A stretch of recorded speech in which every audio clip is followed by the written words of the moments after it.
Buenos días, buenas tardes o buenas noches, mis queridos hermanos. En este estudio de ahora quisiera entrar a un tema que a veces se convierte en un tema delicado, pero es necesario que se trate. Así que los invito a prestar mucha atención y atender el asunto de lo que les quiero hablar aquí en esta hora.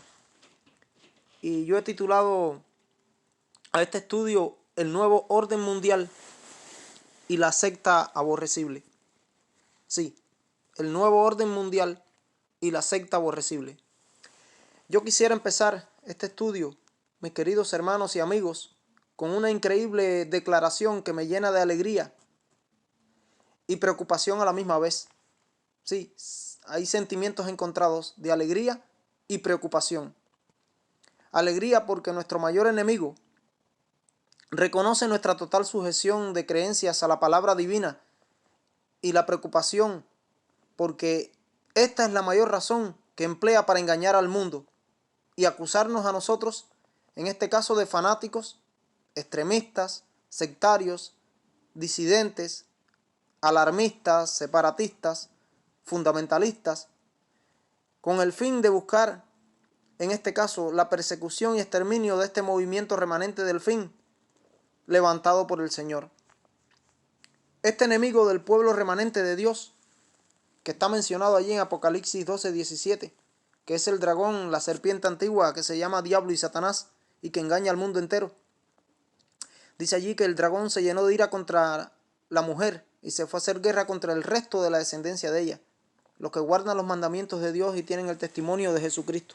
En este caso, la mujer representa simbólicamente aquí la iglesia, y el resto de ella, de la descendencia, se está refiriendo al remanente final de la iglesia de Dios en esta tierra antes de la venida de Cristo, y que tiene dos características: guarda los mandamientos de Dios, que incluyen los 10 mandamientos de la ley de Dios, que incluyen el sábado del cuarto mandamiento de la ley de Dios, y tienen el espíritu de profecía en sus filas, que es el testimonio de Jesús. Y ahora bien, él usa a su agente terrenal, en este caso, a sus agentes terrenales, y especialmente a la agencia terrenal que él tiene en esta tierra, el sistema pagano, idólatra y anticristiano de la Roma papal, o el sistema de la Iglesia Católica, para lograr sus fines desde que este sistema surgiera en el mundo. Ellos dan una definición, en este caso de los adventistas del séptimo día, en un libro titulado Las sectas en América Latina. Y cuando me estoy refiriendo a ellos, me estoy refiriendo al papado, en este caso, al sistema papal, al Vaticano. Ellos tienen un libro que escribieron con el título Las sectas en América Latina. Y ese libro fue editado por el Claretiana Celán y fue presentado por el cardenal Antonio Cuarracino, que era primado de Argentina entre el año 1990 al año 1998.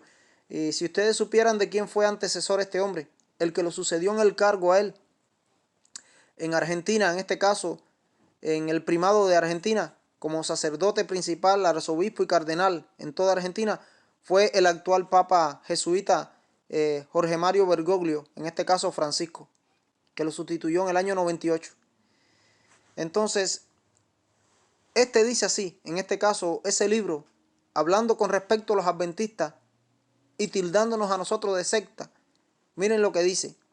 Dice, los adventistas son los evangélicos entre los evangélicos y los fundamentalistas entre los fundamentalistas. Si hay grupos que interpretan la Biblia al pie de la letra, los adventistas lo hacen más todavía. Si hay otros que creen en la segunda venida literal de Cristo, los adventistas hacen de esto el centro de su fe. En el libro El conflicto de los siglos, mis hermanos, desde hace más de un siglo atrás, se describen eventos proféticos que ocurrirán en el fin de los tiempos. En los últimos capítulos, en los capítulos finales, que son estos tiempos que estamos empezando a vivir ya a partir de este año 2020, y de eso no me cabe ninguna duda a mí, pero no solo a mí, sino a la mayoría del pueblo de Dios que vive en la tierra y a la mayoría del mundo que está preocupado por los eventos que están pasando. En este caso, a muchos medios incrédulos, en este caso que se mantienen en la incredulidad, aún dentro de nuestras filas, les parecía imposible que muchos de ellos se pudieran cumplir, de esos acontecimientos y eventos proféticos anunciados en la Biblia y en el libro El conflicto de los siglos, en los últimos capítulos. Pero tras este gran evento que está sucediendo en el mundo, que tiene una connotación global, que tiene al planeta Tierra en jaque en este año 2020, yo espero que los que eran incrédulos crean de una vez que todo lo escrito en las profecías de la inspiración divina se va a cumplir.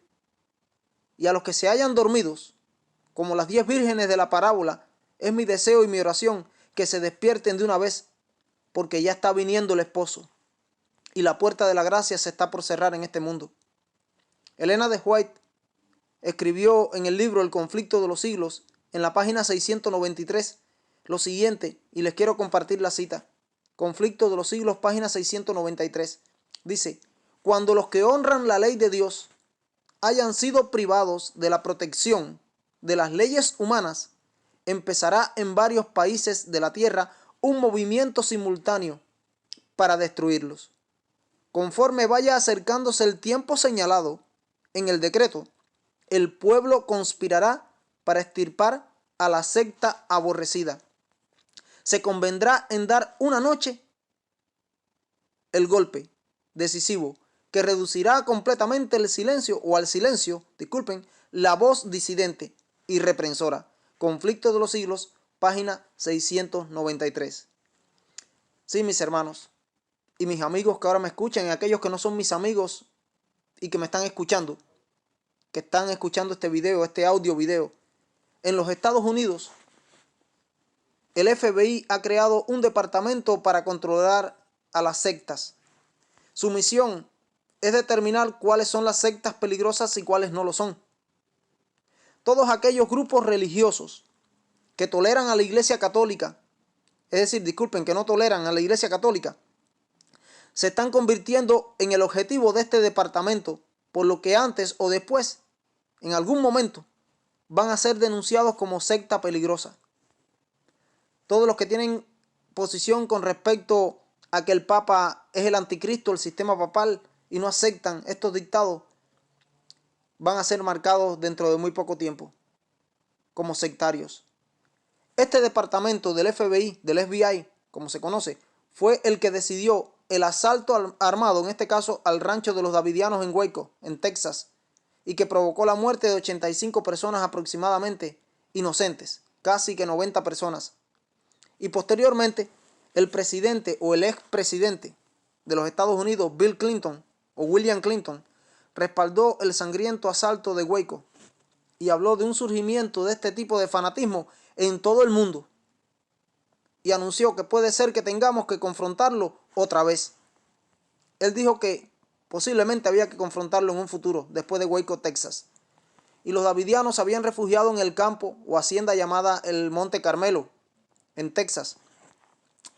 Los davidianos eran un grupo que habían sido pertenecientes a la iglesia adventista del séptimo día, pero que ellos se salieron de la iglesia, se salieron de la organización y se fueron a vivir al campo con sus familias, siguiendo las ideas de David Korex. Ellos vivían en un lugar apartado, en una hacienda, como les decía, hasta que un día el gobierno de los Estados Unidos, bajo el mandato de Bill Clinton y Janet Reno, que era la fiscal general, asedió el lugar durante varios días. Fue durante creo que 51 días o 52 días. Hicieron guerra psicológica contra los que estaban allí adentro, tanto a mujeres como niños y hombres cristianos, y al final mataron a casi todos los que estaban allí.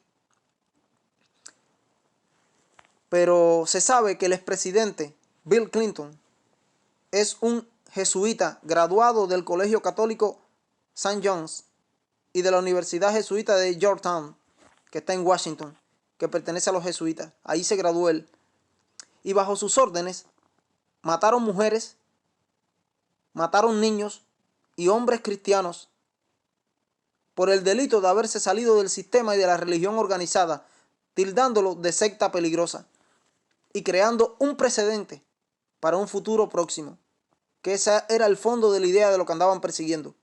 Posteriormente, el presidente Bill Clinton dijo en una conferencia de prensa que la masacre de los davidianos debe servir de ejemplo, fíjense bien, como modelo y como ejemplo para todos aquellos que están pensando unirse a alguna secta o culto en el futuro. Ellos llaman secta o culto a cualquier grupo religioso que no esté registrado con el Estado.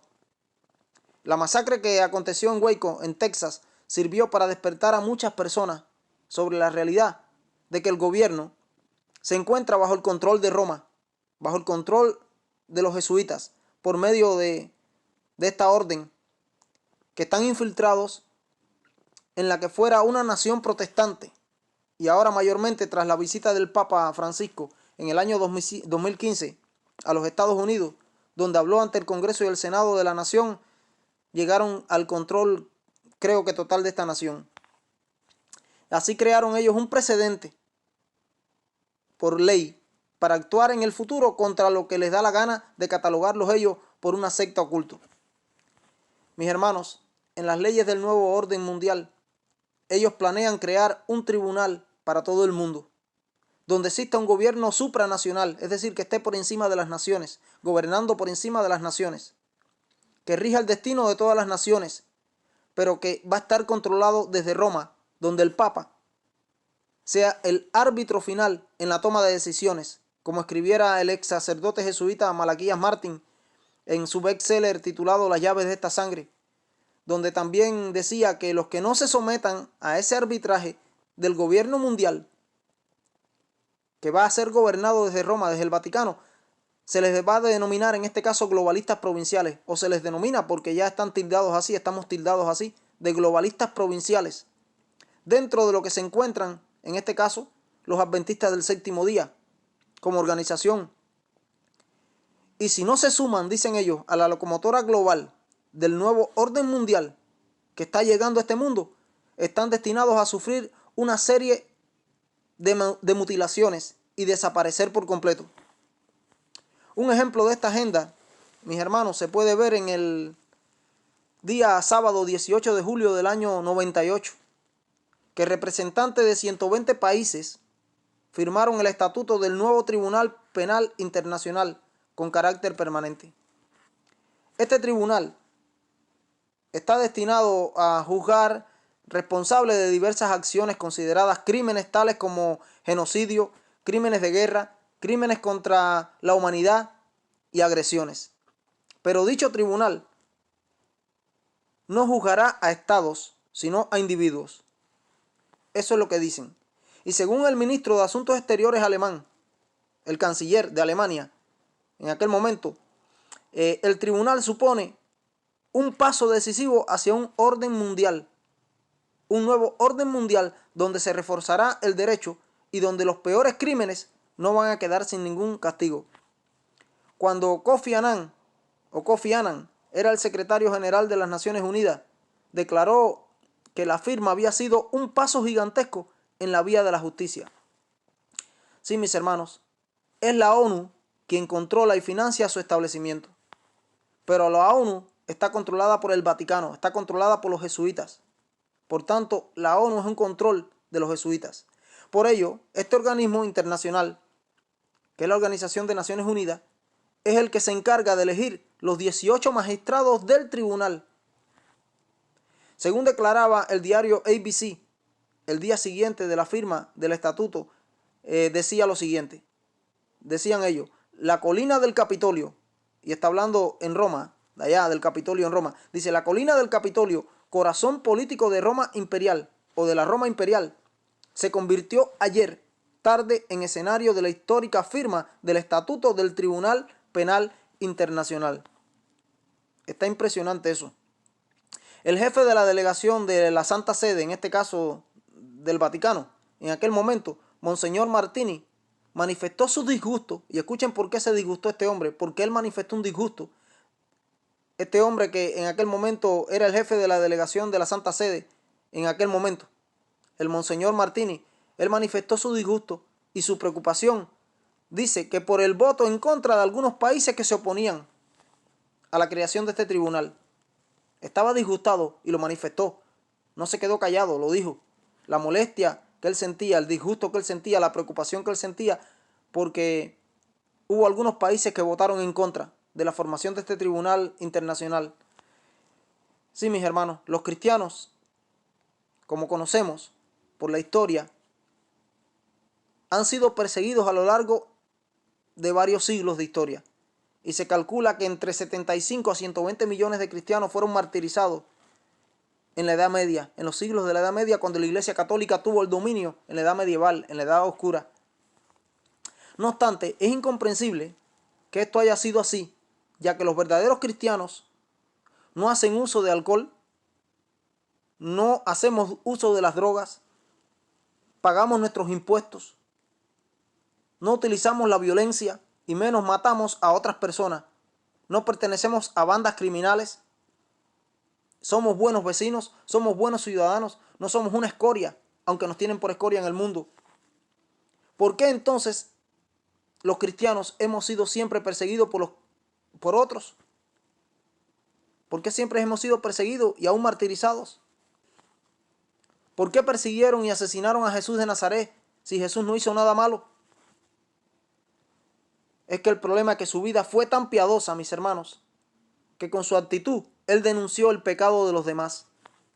Así ha sido y será con los cristianos.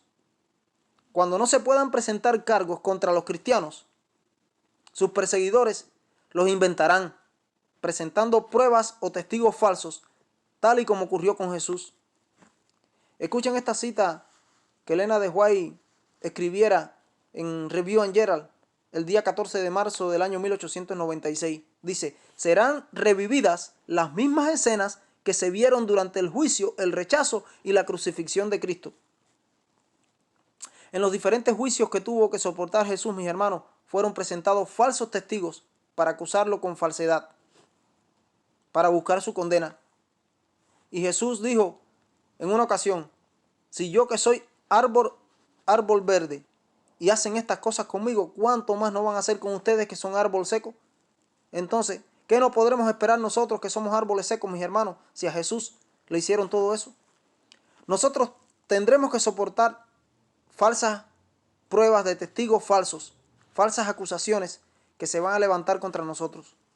A veces es difícil imaginar un movimiento mundial de intolerancia, persecución religiosa, encarcelamiento y muerte de parte de aquellos que profesan ser cristianos y quieren estar de parte de Dios, contra un ala radical de los cristianos en el mundo, a los cuales la Biblia identifica como el remanente de Dios final, llamándolos disidentes, llamándolos enemigos de la ley y del orden, llamándolos extremistas, fanáticos, fundamentalistas, sectarios, solo por el hecho de defender en su libertad de conciencia y adoración los fundamentos establecidos por Dios en su santa y divina palabra. Pero mis hermanos, a los cristianos del primer siglo se les etiquetó como una secta. Ellos fueron etiquetados como una secta por igual. Y eso podemos verlo en el libro de los Hechos de los Apóstoles, escrito por Lucas, el médico que acompañaba a Pablo, que fue uno de los que escribió uno de los 4 evangelios, y él escribió el libro de los Hechos. Entonces dice Lucas en el capítulo 24, en el versículo 5, lo siguiente: porque hemos hallado que este hombre es una plaga y promotor de sediciones entre todos los judíos por todo el mundo y cabecilla de la secta de los nazarenos.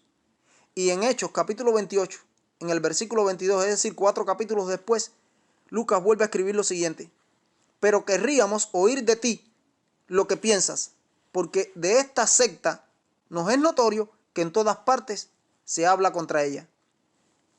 Mis hermanos, hoy el mundo cristiano ecuménico, quiere etiquetar de igual manera a nosotros los adventistas del séptimo día como una secta y fundamentalistas, como si esa palabra de fundamentalista fuera un sinónimo de algo malo.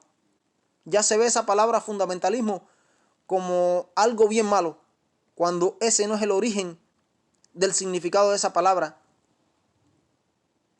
Han hecho de esa palabra como un sinónimo de extremistas, como un sinónimo de sectarios, como un sinónimo de terroristas, como un sinónimo de fanáticos.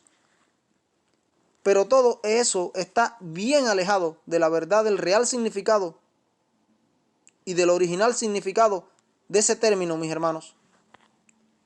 Entonces, ¿cuándo surgió ese término fundamentalista y por qué surgió? ¿Qué es un fundamentalista? Es la pregunta que teníamos que hacernos, o que tenemos que hacernos. Alguien que niega, en este caso, todo discurso. Un fanático con el que no se puede hablar. Esa es la definición crítica del fundamentalismo que dan los detractores. Dicen que es alguien que niega todo discurso, que es un fanático, que es un extremista, con el que no se puede hablar, con el que no se puede entrar en razones. Y esa es la definición crítica del fundamentalismo que dan los enemigos. Sin embargo, les quiero decir a ustedes que un fundamentalista es un hombre para el que algo es sagrado y que no está dispuesto a negociarlo, que no está dispuesto a transigir en sus principios por nada, bajo ningún concepto o amenaza. Para comprender el significado real de esta palabra, mis hermanos y mis amigos que me escuchan, y aquellos que no son mis amigos, como les decía al principio, para comprender el significado real de esta palabra que ha sido cambiada por los agentes de Satanás en este mundo, de algo que era en sus orígenes auténticamente bueno y digno de admirar, a algo aborrecible y malo, como ellos lo han transformado, debemos remontarnos a los orígenes del surgimiento como tal de esta palabra en vínculo a los que eran fundamentalistas, en este caso. En las dos primeras décadas del pasado siglo XX, se les llamó fundamentalistas en primer lugar a los protestantes norteamericanos que vivían aquí en Estados Unidos, en este país, que en contra de la ilustración científica y la hermenéutica teológica del liberalismo, de la llamada alta crítica, que comenzó a atacar las verdades fundamentales de la palabra de Dios, se levantaron a defender esos fundamentos de la palabra de Dios en contra de ese liberalismo crítico, de la, en este caso, alta crítica, llamada alta crítica, para enfrentar los ataques de ellos en contra de la verdad y los fundamentos de la Biblia. Los fundamentalistas cristianos insistían en tomar al pie de la letra la Biblia, y especialmente lo que dice sobre la creación literal de 7 días, como lo narra Génesis en el capítulo 1 y el capítulo 2, rechazando así la teoría moderna de la evolución. Este conflicto adquirió relevancia política con el tiempo, inmediatamente, no demoró mucho tiempo, con la cuestión de si el sistema educativo del Estado podía favorecer alguna de esas dos opiniones. En resumen, no es otra cosa que el enfrentamiento de la defensa de la teoría de la evolución contra la creación literal y reciente del relato bíblico de Génesis. Fue el enfrentamiento de estas dos posiciones. Pero es bueno dejar bien claro que un fundamentalismo suficientemente radical, basado en una defensa de la palabra inspirada de Dios o por Dios, no entra en conflicto, mis hermanos, ni con la lógica ni con la experiencia. Los apóstatas de la alta crítica no creían, pero no solo que no creían, ni creen hoy en día, en el relato literal de los primeros 11 capítulos de la Biblia. Dicen que eso es alegórico, que no es literal, que es simbólico y no literal, que es alegórico. De Génesis 1 hasta Génesis 11, que habla de los eventos de la Torre de Babel después del diluvio. Ellos no aceptaban y aún no aceptan estos capítulos primeros de la Biblia como algo literal. Pero ellos aceptaban desde aquel tiempo y aún aceptan hasta los días actuales una evolución teísta de la creación en millones de años.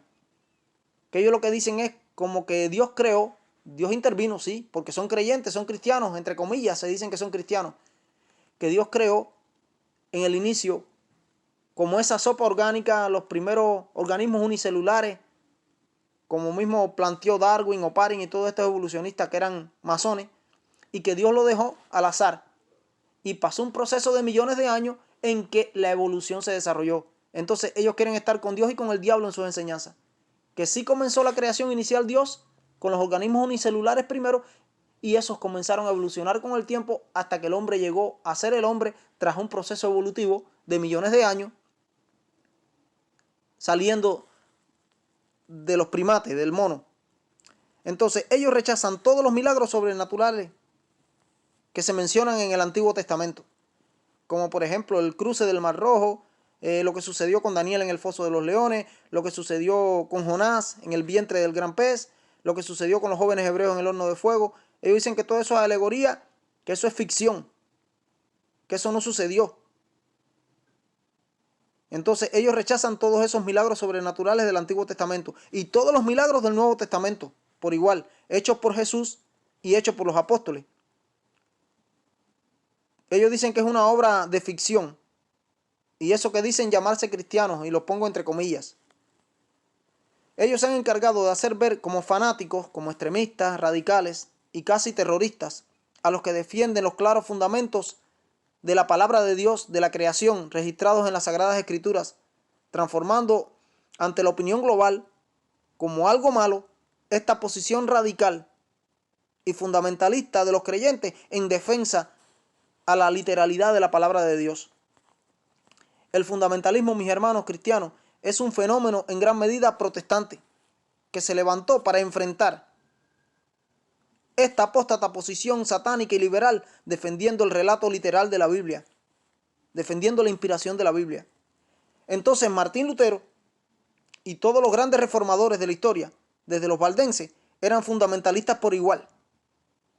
Porque Lutero decía que dejen prevalecer la palabra y no se les dé la gracia por ello.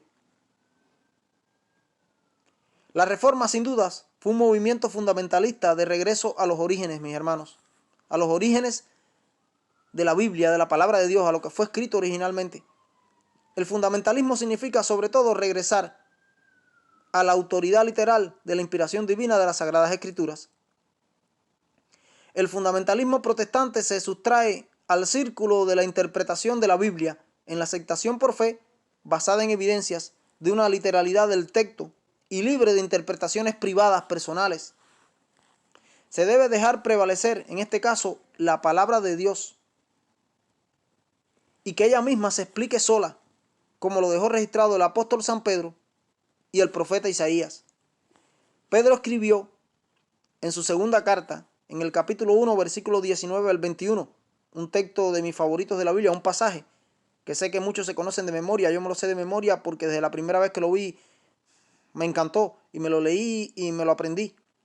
Que dice: tenemos también la palabra profética más segura, a la cual hacéis bien en estar atentos como una antorcha que alumbra en lugar oscuro, hasta que el día esclarezca y el lucero de la mañana resplandezca o salga en vuestros corazones. Entendiendo primero esto, que ninguna profecía de la Escritura, escuchen bien, es de interpretación privada, porque nunca la profecía fue traída por la voluntad humana o de los seres humanos, sino que los santos hombres de Dios hablaron inspirados por el Espíritu Santo. Y la otra es la que dice Isaías, dice, preguntando: ¿a quién se enseñará ciencia? ¿O a quién se hará entender doctrina? ¿A los destetados? ¿A los arrancados de los pechos? Porque mandamiento tras mandamiento, mandato sobre mandato, renglón tras renglón, línea sobre línea, un poquito allí, otro poquito allá, porque en lengua de tartamudos y en lengua extraña hablará a este pueblo. La palabra de Dios pues le será mandamiento tras mandamiento, mandato sobre mandato, renglón tras renglón, línea sobre línea, un poquito allí, otro poquito allá, hasta que vayan y caigan de espaldas y sean quebrantados y enlazados y presos.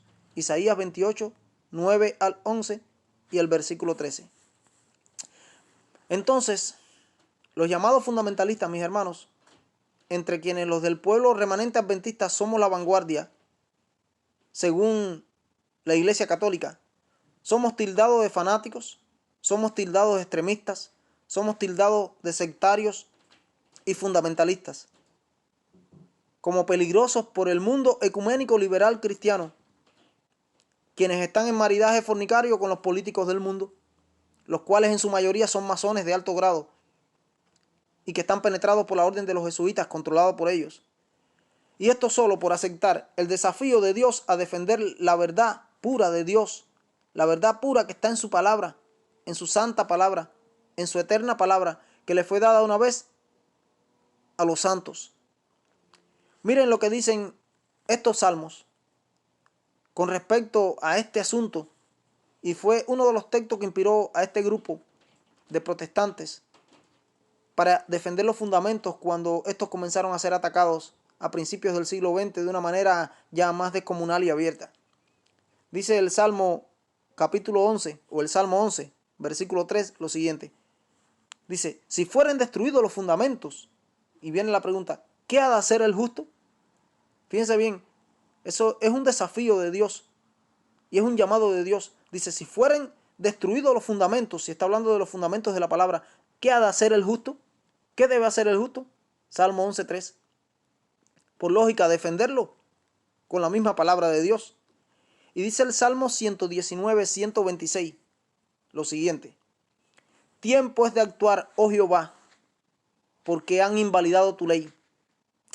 Sí, mis hermanos, este movimiento contra el pueblo remanente final de Dios se está preparando y los eventos que se describen en el libro de Daniel, en el libro de Apocalipsis y en los últimos capítulos del libro del conflicto de los siglos se van a cumplir al pie de la letra dentro de muy poco tiempo y nos van a llamar a nosotros, extremistas, fanáticos, fundamentalistas y la secta aborrecible, porque no entraremos en el juego ecuménico, político-religioso de un nuevo orden mundial, de dejarnos dominar la conciencia por sus leyes, contrarias a un escrito está de la palabra de Dios.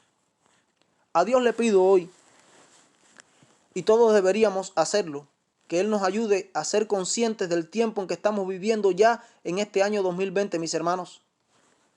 Hay precedentes creados en las leyes de este país, de los Estados Unidos, en las leyes del mundo, con respecto al fundamentalismo fanático de lo que se considere como secta, pero ha sido preparado de antemano por Satanás, a través de sus agentes humanos terrenales, para que todo eso nos venga encima una vez que se caiga en la ruina nacional sobre los Estados Unidos, tras la imposición obligatoria político-religiosa y ecuménica de una ley dominical nacional federal con el apoyo de la Corte Suprema de Justicia de esta nación, y la cual se va a hacer una ley mundial universal, diríamos, una ley mundial global, el domingo como ley obligatoria.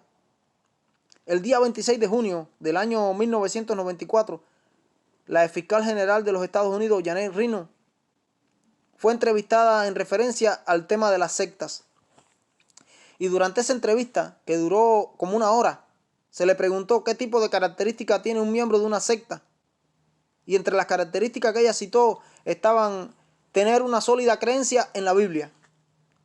Es decir, aceptar literalmente lo que está escrito en la Biblia. Ella también habló y dijo que creer en la segunda venida de Jesucristo literal a este mundo. Ella también habló que participar frecuentemente en estudios bíblicos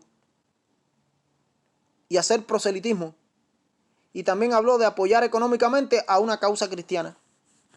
Cualquiera de esas características por sí sola convertirían a una persona, según estos conceptos, en sospechosa de pertenecer a una secta. Pero más de una de ellas haría de esa persona una amenaza entonces y colocaría a su familia en una situación de riesgo como para el gobierno, en este caso, que pudiera él intervenir. Y todas esas características nos encajan a nosotros porque todo eso somos nosotros los adventistas del séptimo día, nuestras creencias. Parece incomprensible que un país eminentemente cristiano, como es los Estados Unidos de Norteamérica, los valores y creencias cristianas hayan comenzado a despreciarse de tal manera. Pero eso es profético y la Biblia lo anunciaba en Apocalipsis capítulo 13. Y durante más de un siglo llevamos diciéndolo nosotros los adventistas y muchos han creído que es ciencia ficción, que es fantasía, que es un cuento, que es algo de locos y fanáticos, de sensacionalistas, alarmistas. Entonces, ¿qué es lo que ha cambiado para que eso ocurra, mis hermanos? ¿Qué está ocurriendo en la nación de Norteamérica? La nación de la libertad religiosa, la tierra de la libertad. Muchas cosas están ocurriendo en los Estados Unidos, mis hermanos, y en el mundo. Una de las firmes estrategias del nuevo orden mundial está en la organización de un movimiento religioso mundial ecuménico que formará una religión mundial unificada en puntos en común. Y nosotros debemos entender que no es tanto una religión mundial, sino una agrupación ecuménica de ellas, censurando y prohibiendo el proselitismo de cualquier grupo religioso del mundo. Mis hermanos, el objetivo de Satanás, al final, detrás de sus agentes humanos, es acabar con la comisión bíblica y evangélica dada por Jesús en Mateo 28. Ya el Papa Francisco habló de esto en un libro de entrevista que le hace Gianni Valente, al decir lo siguiente. En ese libro, que ya esa noticia se ha corrido y aparece en varios canales de YouTube, en varios videos, en páginas de Google, ese libro que se hizo un libro de entrevista que le hiciera a Francisco, el Papa. Entonces él dice allí en ese libro, entre otras cosas, cuando le preguntan acerca de la obra misional, del plan misionero, que el proselitismo siempre es violento. Escuchen bien lo que él dice, que el proselitismo siempre es violento. Dice él más, sin el espíritu, la misión se convierte en un proyecto de conquista ideológica. Y él continúa diciendo que el proselitismo es siempre violento por naturaleza, incluso cuando se oculta o se ejerce con guantes. No puede soportar la libertad y la gratuidad con que la fe puede ser transmitida por gracia de persona a persona. Y el Papa insiste en que el anuncio del Evangelio no es proselitismo y que por el contrario la iglesia crece por atracción y por testimonio. Dice el Papa Francisco en ese libro, en esa entrevista, que el problema del proselitismo no es solo el hecho de que contradice el camino ecuménico y el diálogo interreligioso. Él explica que hay proselitismo en todos aquellos lugares donde está la idea de hacer crecer a la iglesia sin la atracción de Cristo ni la obra del Espíritu, centrándolo todo en cualquier tipo de discurso sabio. Además dice él que esto excluye a Cristo mismo de la misión y al Espíritu Santo. Escuchen eso, qué disparate. Aun cuando diga que habla y actúa en el nombre de Cristo, de una manera nominalista. Por ello Francisco insiste en que el anuncio del Evangelio significa entregar con palabras sobrias y precisas el testimonio mismo de Cristo, como lo hicieron los apóstoles, sin que sirva para ello inventar discursos persuasivos. El Papa Francisco sigue subrayando en esa entrevista, en ese libro de entrevista, que no se sigue a Cristo y menos aún se llega a ser anunciador de Él y de su Evangelio por una decisión tomada en una mesa por un activismo autoinducido. Y esto va estrechamente ligado con el espíritu, sin el que la misión se convierte, dice él, en un proyecto de conquista. El objetivo, mis hermanos, es asociar en un ecumenismo global, bajo el control de los jesuitas, en su nuevo orden mundial, luciferano en este caso, a todos los movimientos religiosos del mundo, con el fin de luchar, según ellos, por la paz y la seguridad y la armonía, la comprensión, la tolerancia y la justicia de toda la tierra. Las actividades que está promoviendo este organismo van desde encuentros ecuménicos, vigilias, retiros espirituales, marchas por la paz, rituales hinduistas, budistas o chamanistas. Entran en todo tipo de cosas. El fundamento para que el proyecto funcione depende de la tolerancia, dicen ellos, de cada religión que tenga hacia las demás. Así los cristianos tienen que aceptar la reencarnación de los hinduistas. Tenemos que aceptar la misa de los católicos o la importancia de Mahoma como el profeta enviado por Dios para que exista una conveniencia o una convivencia común entre todas las religiones del mundo. Todo vale, dicen ellos, si unos se respetan a los otros. Pero todos aquellos que no acepten, en este caso a la Virgen María, como Virgen intercesora, o que descalifiquen un rito de innovación, en este caso de invocación de los espíritus, por un representante de una tribu de los indios nativos norteamericanos, son vistos como intolerantes, como fanáticos, como extremistas, como sectarios y aún como fundamentalistas. La creencia de que Jesucristo es el único en el que hay salvación, como lo dice la Biblia en Hechos, capítulo 4, en el versículo 12, que Él es el único camino al Padre, la verdad y la vida, como lo dice la Biblia en Juan 14, 6, que Él es el único mediador entre Dios y los hombres, como lo dice allí Primera de Timoteo en el capítulo 2, versículo 5, que no tengamos otro Dios ajeno que adorar, sino solamente a Jehová, como lo dice Éxodo 20, en el primer mandamiento, está completamente fuera de lugar, según ellos, ya que ello hace del cristianismo una religión exclusivista y conflictiva con las demás. Entonces dicen que Jesucristo, por lo tanto, ya no es visto como el Hijo de Dios, y mucho menos como Dios en la carne, sino como un profeta más entre las demás religiones, como uno más del montón. Siendo que el objetivo prioritario de todas las actividades de esta organización, mis hermanos, es la paz, la armonía.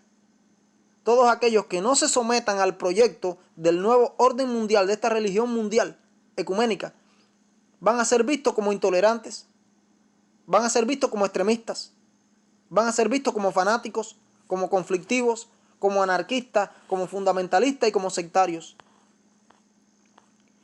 Cuando Juan Pablo II era papa, él lo dijo muy claro en octubre del año 99, ante 200 líderes de diversos grupos religiosos y credos, incluidos allí monjes budistas, sacerdotes de Zoroastro, cardenales católicos, gurús hinduistas, judíos y hasta protestantes, en una reunión que hubo en el año 1999. Él dijo lo siguiente: debemos unirnos a la hora de condenar a los cristianos fundamentalistas. Escuchen bien. Dice, debemos unirnos a la hora de condenar a los cristianos fundamentalistas. Estos fundamentalistas que renuncian a unirse al movimiento ecuménico deben ser silenciados y tienen que ser denunciados como extremistas peligrosos. Al buen entendedor con pocas palabras bastan, más claro ni el agua clara. Ahora bien, mis hermanos, la pregunta que surge de todo esto es, ¿cómo intentará silenciar entonces el Vaticano a quienes según ellos son fundamentalistas, extremistas y peligrosos? De esa forma, se pretende que las iglesias evangélicas sean menos exclusivas, que sean más abiertas a nuevos conceptos y, en definitiva, menos fundamentalistas. Dado que Dios tiene un remanente fiel a Él y a su palabra dentro de la Iglesia Adventista del Séptimo Día, es decir, un remanente dentro del remanente a escala global. Somos 30 millones de adventistas en el mundo, pero dentro de los 30 millones hay un remanente del remanente que es fiel. Pero también hay un remanente esparcido que está dentro del seno de las otras iglesias, de los otros grupos cristianos del mundo. Cristianos, evangélicos, protestantes y católicos aún. Este grupo del remanente de Dios, tanto el remanente del remanente dentro de la iglesia adventista como el remanente que está esparcido en las otras iglesias que aman a Dios y aman a su palabra y son sinceros hijos de Dios, no estarán dispuestos a comprometer sus creencias ni sus principios para abrazar este plan apóstata ecuménico jesuita global. Y esto les va a traer problemas, nos va a traer problemas. Al ser desenmascarado ante el mundo las intenciones reales de todos los progresos secretos del poder papal, despertando las conciencias de miles y miles en todo el mundo que nunca escucharon palabras semejantes, estos se van a alarmar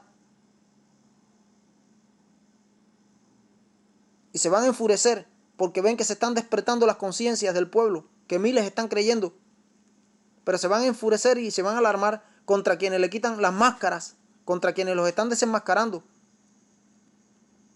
Y al no poder responder con la Biblia las preguntas de sus miembros, cuando acudan a ellos a preguntarles si son esas cosas así, al ver que las conciencias de ellos se despiertan y que no aceptan las meras razones de ellos, van a denunciar que el mensaje viene de Satanás y van a decretar el exterminio físico de todos los fundamentalistas cristianos. Y va a comenzar una persecución a muerte contra el pueblo de Dios en la tierra. Pero según el Papa Francisco, en medio de la violencia y de la intolerancia religiosa que priman el mundo, surge una nueva luz de esperanza. Él se refiere con esto a que en Abu Dhabi, capital de los Emiratos Árabes Unidos, se está construyendo una mezquita, que sé que lo han visto en las noticias, lo han visto en videos de YouTube. Se está construyendo una mezquita, una iglesia y una sinagoga. 3 templos de las 3 grandes religiones descendientes de Abraham, de las religiones abrámicas. Una mezquita de los musulmanes, una iglesia que representa el cristianismo y una sinagoga que representa a los judíos, en el mismo lugar, con la premisa de que las 3 religiones más grandes del mundo convivan en armonía, ecuménicamente. Toda esta instalación conformará la casa de la familia abrámica, ya que según el Antiguo Testamento, Abraham es una de las figuras más importantes en las tres religiones, de la misma manera, por igual, y se espera sea un símbolo de la unidad ecuménica global y la convivencia o coexistencia pacífica de las religiones del mundo. Mis hermanos, el plan para dibujar esto se empezó a forjar después de una visita del Papa Francisco a la península arábiga, a los Emiratos Árabes Unidos, en febrero del año pasado, del año 2019. Y esto es algo que tienen el pie puesto en el acelerador y quieren terminarlo cuanto antes. En esa reunión histórica se reunió con el gran imán Ahmed El Tayeb de Al-Shar para hablar sobre la fe interreligiosa.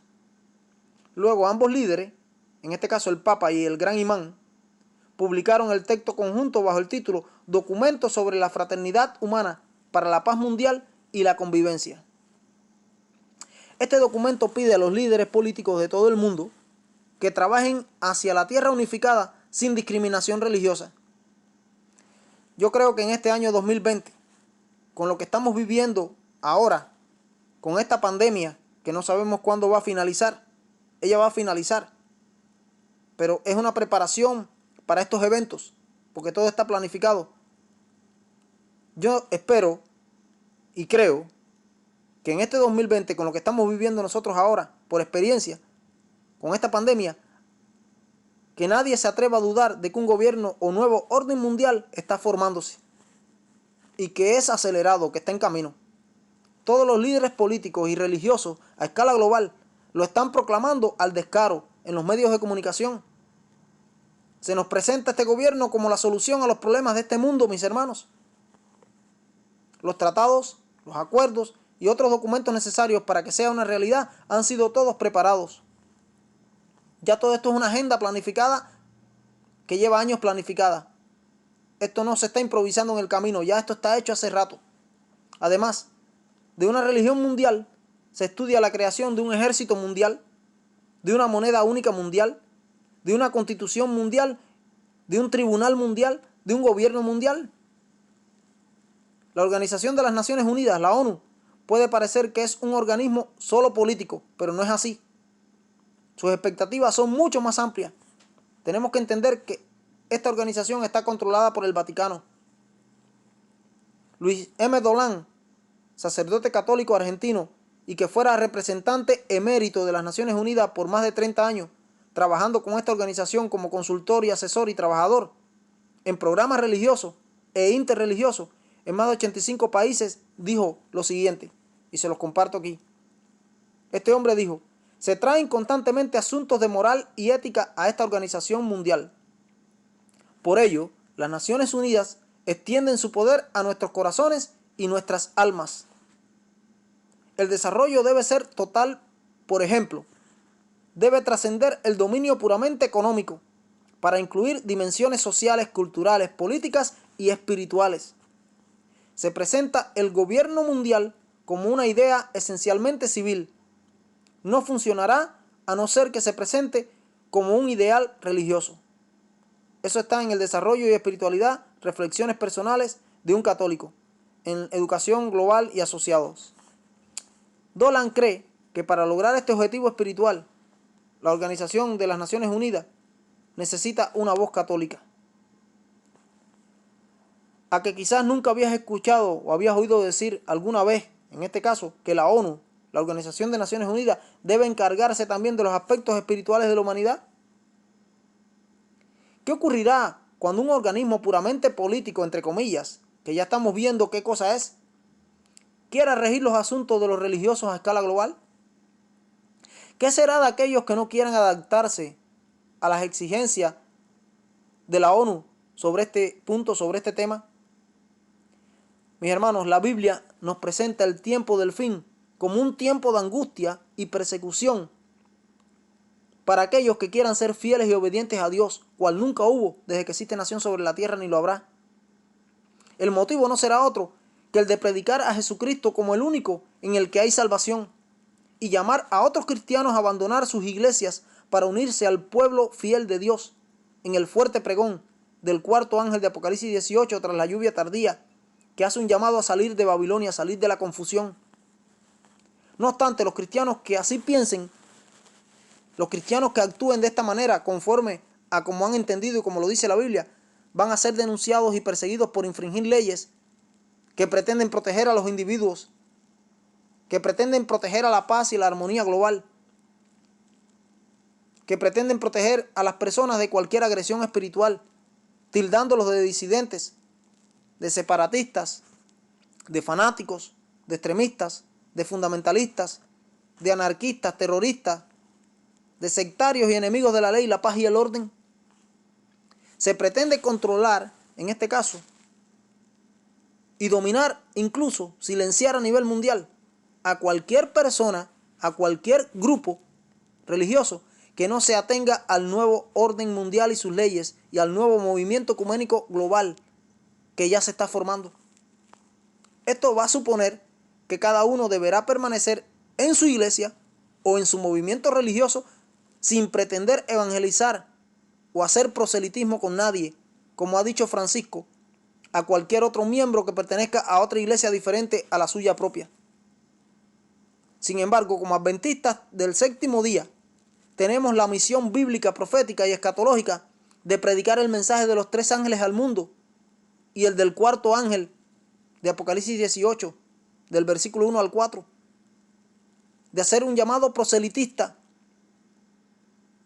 al pueblo de Dios que está en Babilonia, a salir fuera, a ese pueblo de Dios que está dentro de la confusión ecuménica babilónica, liderada por la iglesia del sistema papal, quien es la madre de todas las rameras y toda la confusión de la tierra, y que fornica junto con ella, con los reyes de la tierra, y se embriagan con el vino del furor de su fornicación, que es su falsa enseñanza, su doctrina falsa. Antes de implantar este nuevo orden mundial ecuménico, mis hermanos, las naciones están llevando a cabo un seguimiento de todos los grupos religiosos de los Estados Unidos. Lo que el movimiento ecuménico mundial, bajo el liderazgo del Vaticano, está pretendiendo es que cada religión observe sus creencias a puerta cerrada, sin pretender evangelizar a otros, sin hacer proselitismo con otras personas. Lo que quieren es enmudecernos la boca y callarnos la boca para que no comportamos el evangelio de la salvación. Y eso quien lo odia es Satanás. Es la edad media en los tiempos actuales, en los tiempos modernos, en el siglo XXI. El mensaje, en resumen, es, mis hermanos, todos somos salvos, ya sea que seamos cristianos judíos, ya sea que seamos musulmanes, ya sea que seamos budistas o cualquier otra cosa. Como todos somos salvos, entonces ya no será necesaria la evangelización. Es el relativismo. Por lo tanto, todos aquellos que pretendan captar o evangelizar a otros, haciendo proselitismo o captándolos, según ellos, agreden o intimidan y crean enemistad, crean desorden, crean conflictos, por lo que deben ser disciplinados y deben ser silenciados por la persuasión o por la fuerza. Eso puede suponer un aparente beneficio para aquellos que no tienen que decir nada a otros. Pero para aquellos que aún tienen que decir algo a la humanidad, esta ley será el punto de apoyo a partir de la cual los cristianos que pretendan obedecer a Dios serán perseguidos. Porque es menester obedecer a Dios antes que a los hombres, mis hermanos, como dijeron los apóstoles. El remanente de Dios en el tiempo del fin, y que ya estamos entrando a ese tiempo, va a tener que dar el último mensaje de advertencia a todos aquellos que aún se encuentren en Babilonia, como lo dice Apocalipsis 18:4, porque eso es profético y eso se va a cumplir. Y por eso Jesús dijo: y será predicado este evangelio del reino por testimonio o para testimonio a todas las naciones, y entonces vendrá el fin. El evangelio no va a dejar de predicarse, y bajo el poder de la lluvia tardía del Espíritu Santo va a ser un fuerte clamor, un fuerte pregón, pero en medio de una angustia terrible, un tiempo de angustia terrible, un tiempo de gran tribulación, cual nunca lo ha habido. Elena de White escribió en el libro El conflicto de los siglos lo siguiente, en la página 512. Dice así: el hecho de que el testimonio de la palabra de Dios despierte oposición no le da motivo al mensajero de la verdad para callarlo, como no se le dio a los reformadores anteriores. Conflicto de los siglos, página 512. Por eso mismo, mis hermanos, el remanente de Dios de este tiempo final, el pueblo de Dios, será tratado como sectario, serán tratados como separatistas, serán tratados como fundamentalistas, extremistas y cristianos con poco amor, con falsas acusaciones. Y leyes de este tipo están siendo promovidas para que las naciones pierdan su propia potestad, para que pierdan su propio gobierno y sean dominadas encima por estos satánicos que están en el poder. El expresidente de los Estados Unidos, Bill Clinton, firmó la orden ejecutiva número 13.107, que también fue llamada Implementación de los Tratados de los Derechos Humanos, en la que se requiere de todos los organismos federales, estatales y locales que asuman y respalden inmediatamente todos los tratados de las Naciones Unidas. Es decir, que este país ya se vendió a las Naciones Unidas. Con esa ley firmada por Bill Clinton, jesuita, ya esta nación está dominada por las Naciones Unidas. Las Naciones Unidas está dominada por el Vaticano, por el papado, por los jesuitas. Sea que el Senado del país, de esta nación, lo haya aprobado o no, tal y como establece la Constitución americana, no importa. Ya la ley está firmada, la firmó el presidente. Es una traición, son los traidores que tenemos dentro. Uno de esos tratados es el Tratado de Genocidio. Este tratado establece que persuadir a alguien a cambiar de religión es un crimen punible de castigo por la ley internacional. Se espera que dicha orden ejecutiva sea usada por la nueva Oficina de Control y Persecución Religiosa para arrestar, para encarcelar a los misioneros y predicadores cristianos que prediquen de forma exclusiva a Jesucristo, que en breve será considerado un crimen cuando se establezca las bases del nuevo orden mundial de la religión mundial ecuménica. Aunque la ley no está todavía en vigencia, no está en forcing, en algunos países los cristianos ya están siendo acosados por compartir el evangelio con otras personas. Como por ejemplo en Rusia, Vladimir Putin, el presidente de Rusia, firmó una ley en el mes de julio, en el verano del año 2016. Una ley polémica que la llamó la ley Yarovaya. En el año 2016, la ley Yarovaya fue aprobada por las dos cámaras gubernamentales de la Duma estatal rusa, que da poderes especiales de control sobre algunos derechos, entre ellos el de expresión pública de la fe en los espacios públicos. Entre otras restricciones, la legislación Yarovaya aumenta las presiones en aspectos religiosos, redefiniendo, en este caso de forma amplia, la labor misionera, por lo que cualquier predicación religiosa o acto religioso realizado fuera de un lugar de culto pasa a ser tratado como actividad misionera, mis hermanos. Cualquier creyente misionero o nacional debe obtener un permiso del gobierno a través de una organización religiosa registrada para poder desarrollar alguna actividad pública, y no se podrá evangelizar en ningún lugar que no sea en iglesias y otros lugares religiosos. Las restricciones se aplican incluso a la actividad en residencias privadas y en internet. Así, un pastor protestante o un sacerdote ortodoxo que simplemente desee visitar a un enfermo o oficiar un entierro tendrá que presentar una solicitud de permiso a las autoridades estatales. Es increíble, pero cierto. La ley del 2016 en Rusia establece multa de hasta $780 para individuos y como $15.500 para las organizaciones que la violen. Los extranjeros que violen la ley van a ser expulsados del país.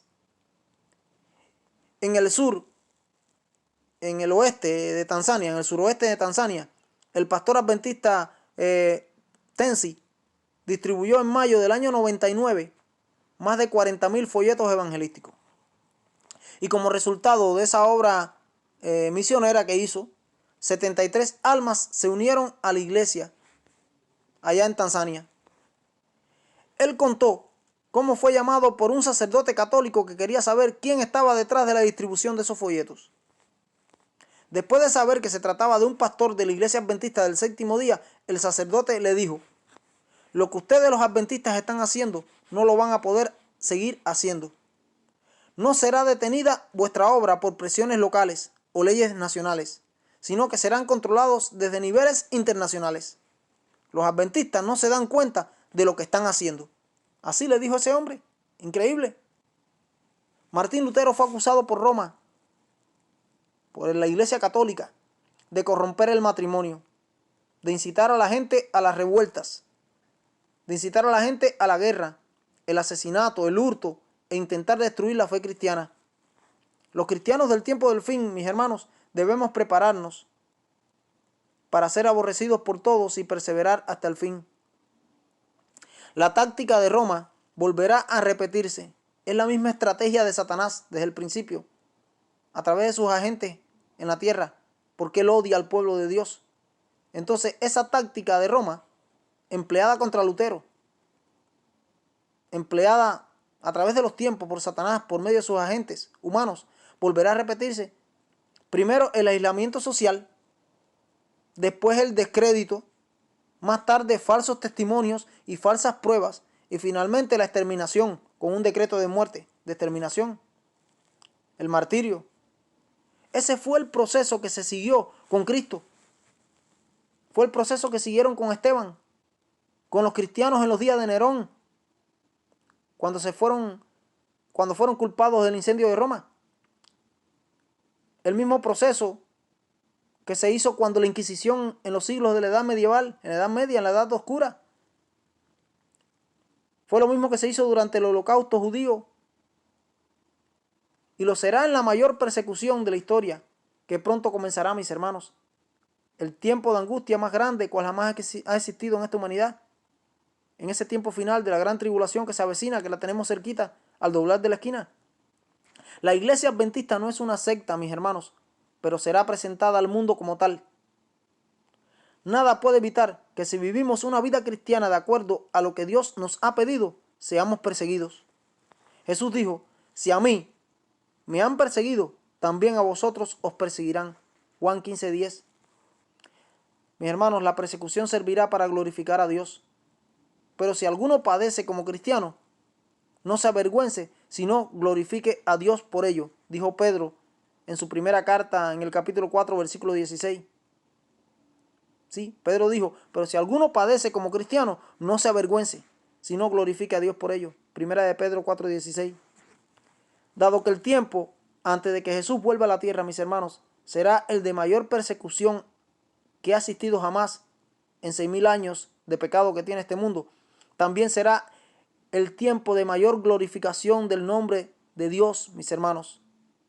Mientras más oscuridad, la luz alumbra mucho más y se nota más la claridad de la verdad, de la luz.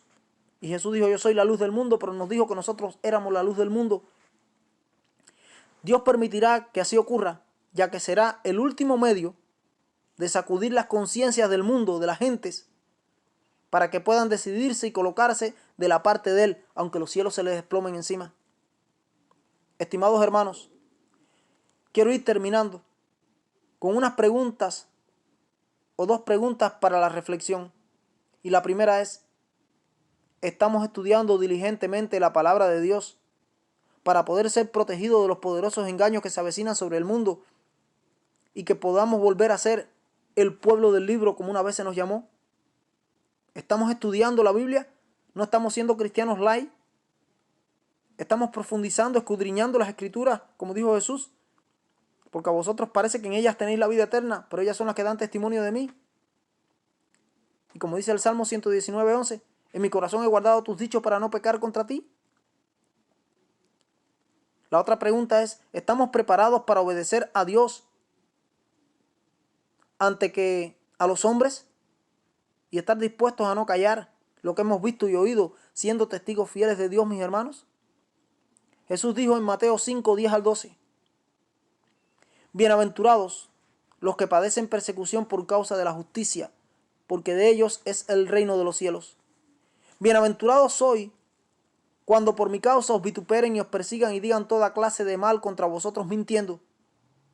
Gozaos y alegraos, porque vuestro galardón es grande en los cielos, porque así persiguieron a los profetas que fueron antes que vosotros. Y Pablo reafirmó Lo mismo en su segunda carta a Timoteo, en el capítulo 3, en el versículo 12, cuando dijo: y también todos los que quieran vivir piadosamente en Cristo Jesús padecerán persecución. Mis hermanos, tenemos que ser mártires hoy, aquí y ahora. La palabra mártir en griego en la Biblia es la que se traduce como testigo. Cuando Jesús dijo en Hechos 1:8, y me seréis testigos en Jerusalén, en Judea, en Samaria y hasta el último de la tierra, esa palabra ahí es martureo, martus, que viene de la palabra original mártir. Cuando él dijo: será predicado este evangelio del reino por testimonio a todas las naciones, ahí la palabra utilizada es martureo, por testimonio, testigo, mártir. Entonces tenemos que ser mártires hoy, aquí y ahora. Pero un mártir no es solamente alguien que muere por una causa, aunque sí lo es, no es solo eso. Mártir es alguien que está convencido de la verdad, mi hermano, y la manifiesta tanto en su vida como en su muerte. Los fuegos de la persecución no hacen a los mártires, simplemente los revelan. El hombre que no es ya un mártir, hoy, aquí y ahora, nunca dará su vida por la verdad, porque los mártires murieron no para transformarse en tales, sino porque ya lo eran. Sí, mi hermano, si no somos mártires ahora, aquí, ahora, en este momento, cuando llegue el momento de la prueba no lo vamos a hacer. Y quiera Dios que podamos contestar como los 3 jóvenes hebreos delante de Nabucodonosor, con el horno de fuego ardiendo 7 veces más por encima de lo natural, de lo normal. Que le dijeron: mira, rey, esto no tenemos que discutirlo contigo. El Dios que nosotros servimos, Él nos puede librar. Él nos puede librar de tu mano. Pero una cosa te vamos a decir y te vamos a aclarar en tu mente. Si no nos libra, tampoco vamos a adorar tu imagen. Él nos puede librar. Sabemos que Él tiene el poder para hacerlo. Pero si Él no lo hace, tampoco vamos a adorar tu imagen, rey. Porque nosotros vamos a ser fiel hasta la muerte, si es necesario. Porque tenemos garantizada la corona de la vida eterna que nos va a dar el Señor, juez justo. No solo a nosotros, sino a todos los que aman su venida. Por eso, mi hermano, tenemos que ser mártires hoy. Tenemos que estar convencidos de la verdad, escudriñar la verdad, que es su palabra, que es su ley, que es Cristo Jesús, y manifestarla en nuestra vida como en nuestra muerte si es necesario. Y recordar siempre que los fuegos de la persecución, del martirio, no hacen a los mártires, simplemente los revelan. Porque el hombre que no sea ya un mártir hoy, aquí, ahora, en este momento, si no lo eres hoy, aquí y ahora, si yo no soy un mártir hoy, aquí, ahora, nunca vamos a dar nuestra vida por la verdad. Porque los mártires murieron no para transformarse en tales, sino porque ya lo eran. Que Dios te bendiga, mi hermano. Que Dios nos bendiga. Y preparémonos para el encuentro con nuestro Dios. Amén.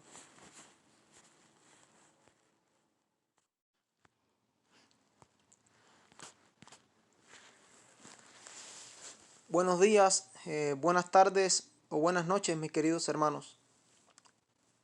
En este estudio de ahora quisiera entrar en un tema que a veces se convierte en un tema delicado, pero es necesario que se trate.